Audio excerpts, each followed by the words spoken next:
If things aren't quite going to plan, you go back and you explore your initial plan. You compare it to where you're at just now, and you consider other options. So you could look at things like a smaller trial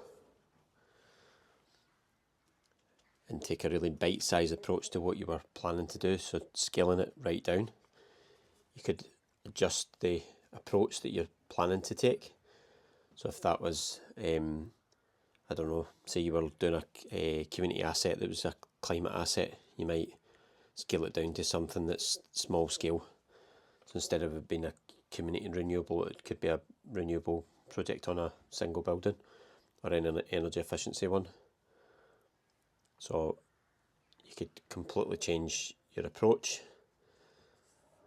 So you were running it solely from yourself and your own team, say, or your immediate community, and you might decide, actually, this might work better if I speak to partners that have already done this before and learn from them. You could run a pilot of a piece of a project, so break it down into a smaller project and then decide what other approaches you can take.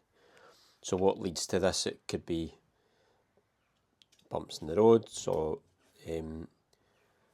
your plan wasn't quite designed the way you thought it was going to go, which is really natural, and actually the plan is that it's just a plan. It's an idea of how something might go. So assume that things aren't going to go exactly as you've put down in your initial paper. The project's just not moving along. So a lot of the time, projects just need a bit of kick-starting, and they are deviating from the initial plan or idea. So that's the bumps in the road, and they just not moving is where something's just really getting you stuck. So what you could explore is what relationships, what connections, what network, what skills could help this move on a bit.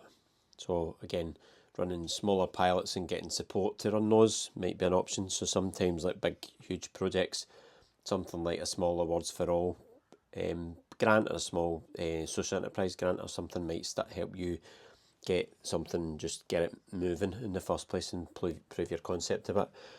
So you've got your outcomes and your results at the end, and they can change from what your existing plan was, and how you got there definitely will change in some form.